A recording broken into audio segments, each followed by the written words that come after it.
This is my response to GBart's video, Questions to Atheists. This is a good crop of questions, GBart. I have been an atheist for about 3 years, and have been active in discussions on the subject of God for equally as long. I've had quite some time to reflect on my position, and am constantly looking for issues which challenge my position, which is why I do not censor comments on my videos, and actively read creationist literature. I have yet to be convinced, but the day may come. Now first you ask, do you feel happier, or that your life has more meaning as an atheist? And I do, but to be honest, I don't think I know of an intelligent atheist that would say they didn't, and there's a reason for that. Being an atheist means that you have precious few options. If God exists, there's a good chance you're going to hell. If God does not exist, then your consciousness unravels into nothingness upon your death, while your physical remains are ceremonially disposed of.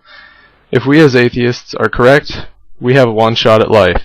If we're wrong, we have an eternity of the most grotesque punishments imaginable, omitting, of course, the option that God really is all-loving, and everyone gets to go to heaven. But as atheists, we do not believe hell exists, and we are left with one option in our minds. We die and exist only in memories of our friends and family thereafter. Therefore, life has quite literally, infinitely more meaning as an atheist. No offense to theists, of course. I have a number of theist friends, but even they can understand that the existence of heaven cheapens this life. This life is virtually meaningless if you're going to heaven for an eternity afterwards. If heaven exists, then life is just a waiting game, gray and tasteless. However, when you don't believe in God, every breath you take is unique and colorful. Every second of life is precious, a chance to experience something new, or take joy in doing the same things over and over again. When you can do something a limited number of times, it makes it much more meaningful than if you can do it an infinite amount of times. Next you ask if you wish you'd taken the blue pill instead. Excellently phrased, and I have actually had this conversation before. They say ignorance is bliss. I'm not convinced. I find the truth always more healthy and compelling than delusion. I like to think I'm on a search for knowledge and truth. I've studied the 9/11 truthers position, the 2012 apocalypse theory, and the related Planet X and the we came from aliens, which ancient civilizations called the Anunnaki positions. In short, I'm no stranger to the odd or taboo in our world.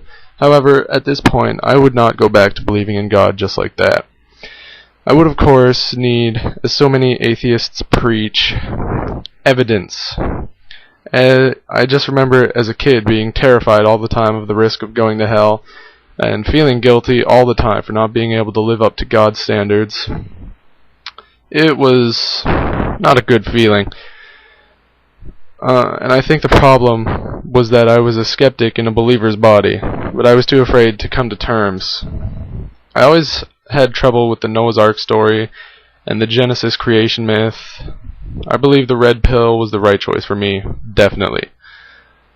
Next you bring up death, and how atheists take it. I think on the same level, most atheists realize that death is the great equalizer. You can be a king or a street sweeper, but everyone dances with the Grim Reaper. To atheists, everyone goes to the same place. There's no sense of exclusion or inclusion for us. Our existence is a one-way ticket, and we know the stakes we put up when we play the game of life. When someone dies, they just beat us to the punch, and we'll be in their position in no time. However, with theists, there is a heaven and a hell.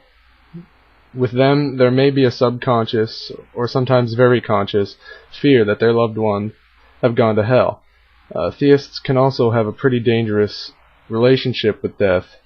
Fundamentalists in high authority government positions is one of the scariest thoughts for me. I mean, if those majority Muslim countries had access to copious amounts of nuclear weapons, what would stop them from killing everyone and letting God sort them out, kind of thing, you know? I mean, that's the purpose of martyrs.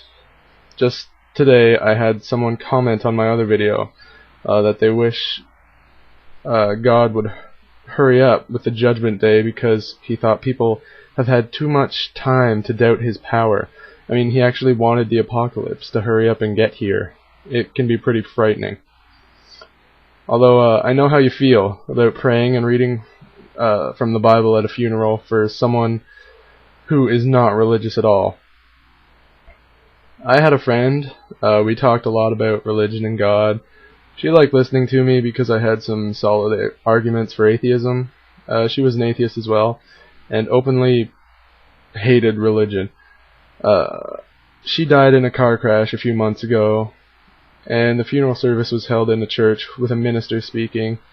A prayer was said, and one of her religious friends got up crying and told about how in her last moments she was saved, and he just knew this.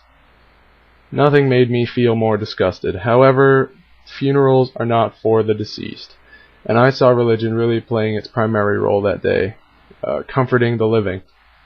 Humans are an irrational species, and some people cannot take the harsher realities of life. In that sense, religion isn't all bad.